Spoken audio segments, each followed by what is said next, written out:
Ļoti cienījamā Saeimas priekšsēdētāja, godātie kolēģi, es būšu pavisam īss, un mana replika par tiem debatētājiem, kuri stāsta par Latvijas zaļumu, jo sevišķi tiem, kas piemina mežus.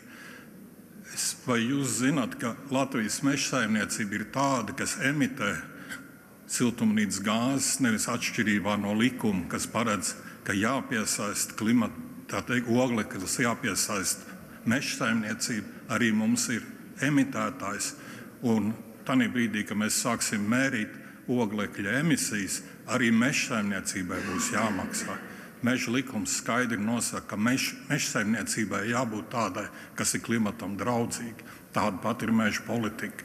Un tad, kad mēs aicinātu kolēģis, kas piesauc šos visus zaļumus, operēt ar faktiem, nevis ar kaut kādiem statistikas izdomājumiem vai trikiem, kas ir matemātiski radīti. Paldies!